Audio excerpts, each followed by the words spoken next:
가족만 한 게 없다는 말은 진짜 헛소리라 생각한다. 틀어지면 가족보다 힘든 게 없다. 가슴을 후벼 파는 말, 가슴에 사무치게 하는 말은 가족이 가장 많이 한다.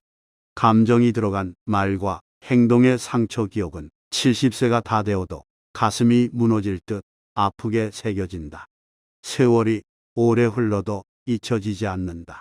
가족은 안 본다고 절대로 마음이 편해지지 않는, 어떻게 보면 사랑하는 관계이지만 벗어날 수 없는 굴레 같다. 남한테 싫은 소리 못하고 남한테 요구 못하는 사람, 그리고 내 감정대로 사는 사람이 아니라 관계를 생각해서 늘 참는 사람이 가족 중에 상처받는 사람 1순위다. 친구는 안 봐도 상관이 없는데 가족은 계속 봐야 한다. 인격을 모욕하는 말도 자신한테 문제가 있는 줄도 모르고 가족에게는 스스럼 없이 한다. 내가 생각하는 것과 똑같거나 비슷하게 생각할 것이라고 굳게 믿는 가족들. 그렇지만 가족은 모두 성격이 다르다. 가치관도 다르다. 생활 습관도 다르다. 그런데 자꾸 가족을 본인과 동일하게 생각해서 말을 함부로 한다. 그래도 가족이니까 참으려니까 너무 힘들다. 가족은 내가 아니다. 가족의 말이 독이 될 수 있다는 것을 알아야 한다. 내 습관 바꾸는 것도 힘들어 죽겠는데 내가 다른 사람을 바꿀 수 있다는 망상에서 벗어나자. 가족인데 어쩌고 하는 말들은 똑같이 당해보면 그 말 못한다. 가족만 생각하면 괴롭고 힘들 때, 도망가고 싶을 때, 그때가 바로 당신이 변해야 한다는 신호다. 사이가 좋지 않은 가족, 어떻게 해야 할까? 나를 가족으로부터 구하려면 첫째, 상처받으면 배째라 정신으로 감정을 솔직하게 말하자. 우리는 솔직하게 말했을 때 비난을 당하게 될까봐 겁을 낸다. 갓 태어난 아기도 불편하거나 불쾌한 냄새를 맡으면 얼굴을 찡그린다. 이처럼 우리는 자신만의 불편함을 알고 있다. 하지만 우리는 많은 생각들로 인해 감정이 싫다고 또는 피곤하다고 마음이 말하는데도 표현하지 않는다. 그럼 가족은 내가 나빠지는지도 모르고 혼자 막 떠든다. 그리고 표현 못한 감정은 내 안에 계속 쌓인다. 화병이 생긴다. 마지못해 참고 하다가 결국은 내가 지치거나 한 번씩 폭발을 하게 된다. 그럼 다른 걸 떠나 내가 너무 싫어진다. 물론 어떤 때는 내 상태를 표현했는데도 상황은 변하지 않는다. 하지만 적어도 상대가 알아듣건 듣지 않건 그때그때 내 감정을 솔직하게 표현하면 어떨까? 그것만으로도 내 마음에 좋지 않은 감정이 쌓이는 것을 우리는 방지할 수 있다. 상대방에게 내 바운더리를 알려줄 수 있다. 내 감정을 잘 말하고 마음이 가벼워져야겠다는 태도를 가질 수 있다. 스스로 감정을 자꾸 말하다 보면 한이 없어진다. 둘째, 가족도 안전거리를 유지해야 한다. 가족 간에는 평범한 대화 중에도 갑자기 의견 충돌이 생길 수 있다. 싸우는 소리, 짜증내는 소리, 한숨 쉬는 소리 등 내 의사와 상관없이 듣게 된다. 계속 듣다 보면 나 자신이 무력해지기도 한다. 가족이지만 나에게 부정적인 영향을 계속 준다. 가족 간의 거리를 둔다는 건 한국 문화에서 비난받는 경우가 많다. 그래서 거리를 둘 수 있는 건 굉장히 중요한 능력이다. 가족과 싸움이 빈번한데 굳이 접점을 만들 필요가 있을까?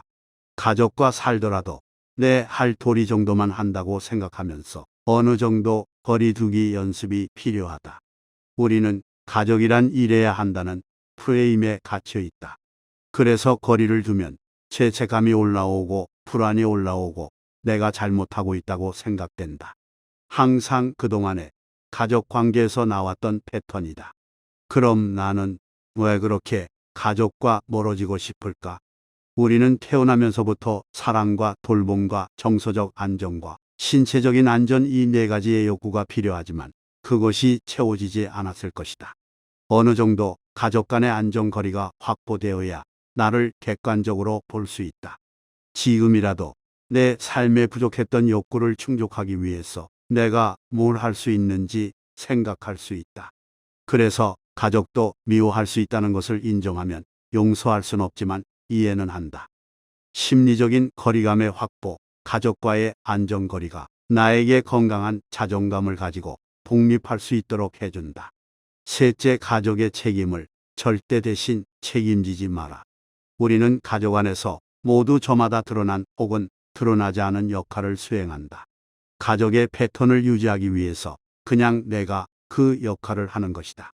그래서 때로는 가족의 감정 쓰레기통 역할도 한다. 나는 왜 하고 싶지 않은 역할을 하면서 그대로 있어야 하는가? 가족은 긴 인생을 살아가면서 점점 파트너로 변화된다. 가족이니까 이해해주고 똑같이 생각하고 가족 대신할 일을 해주길 바라고 가족이 못한 걸 하며 대리만족시켜 줄 수 없다. 가족에게만 올인하면 힘들다. 내 목도 챙겨야 한다. 이게 하찮고 사소한 것 같지만 사람을 평가할 땐 그 사람의 몫이 있는가를 평가한다. 누울 자리 봐가며 발을 뻗는다는 말이 있다. 어떻게 했을 때 원하는 것을 얻을 수 있는지 가족은 정확히 안다. 내가 할 수 있는 건 무엇인지, 내게 중요한 것은 무엇인지, 지금은 하고 싶은지 하기 싫은지 생각해야 한다. 나를 버려가며 가족 일에 매달리지 말자. 살아갈 때 내 몫을 챙기지 않으면 가족으로 인해 쓸데없는 일들로 힘들 수 있다. 누굴 구원해야겠다는 메시아 증후군에서 벗어나야 한다. 가족보다 자신을 먼저 구원해야 한다. 내가 아니어도 다 해결된다. 넷째, 정말 보기 싫으면 안 보면 된다. 가족 관계는 사랑을 주고받고 집에 가면 편안해야 되고 위로를 받아야 되고 보호가 필요할 때는 서로 보호해주고 해야 되는 게 가족인데 가족으로부터 그런 걸 받지 못하고 오히려 굉장히 아프고 상처받는다. 더군다나 좋고 나쁜 추억들이 섞여 있기 때문에 그래서 일단 친구처럼 쉽게 끊기도 힘들다. 그렇기에 가족이 물론 서로 잘 지내면 좋지만 엉겨 지내는 게 좋지 않겠다 할 때는 단절하는 게 맞을 수도 있다. 만유인력의 법칙을 만든 뉴턴도 엄마한테 제대로 사랑을 못 받았다. 그래서 죽을 때까지 엄마를 잘 안 만났다고 한다. 오프라 윈프리도 그 사람이 그러는 건 내가 계속 참아주니까 그런 거다. 때로는 가족과도 이혼할 필요가 있다라고 했다. 가족에게 받은 상처가 몇 년간 지속되고 반복되어 상처가 깊고 정말 내가 힘들면 안 볼 수도 있다.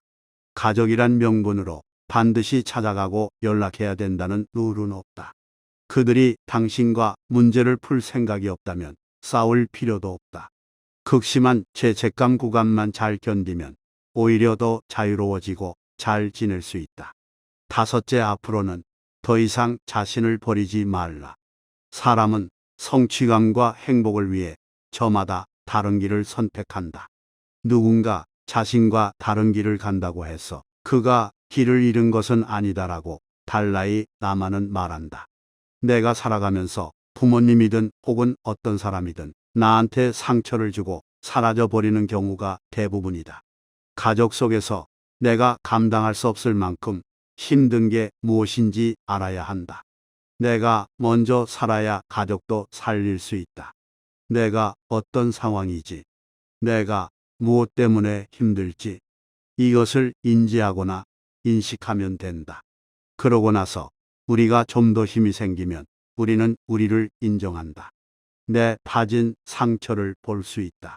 그 상처를 안고 살아가는 건 뭔가 수동적이다. 그런데 거대한 얼음 덩어리처럼 쌓이고 쌓여 점점 딱딱하게 굳어진 마음을 한 번에 깨버리려 한다면 손만 아플 뿐이다. 우리는 보통 상처가 나면 스뮨 밴드를 붙인다. 스뮨 밴드로 상처를 감싸주면 그 안에서 고름이 나오고 고름이 다 빠진 후에는 새 살이 돋는다. 마찬가지다. 삶에서 나 스스로 나를 따뜻하게 위로해 줄 때 그 거대한 얼음 덩어리 같은 상처들이 조금씩 녹을 것이다. 나는 나대로 귀중하다는 자기 암시가 필요하다. 어떤 상황에도 이게 나야 하는 자기 긍정이 필요하다. 능동적인 사고의 삶으로 바뀔 수 있다. 내가 주도적으로 열심히 내 마음밭을 가꿀 수 있다. 이 영상을 본다는 건 자기 삶에 애정이 강하게 있기 때문이다.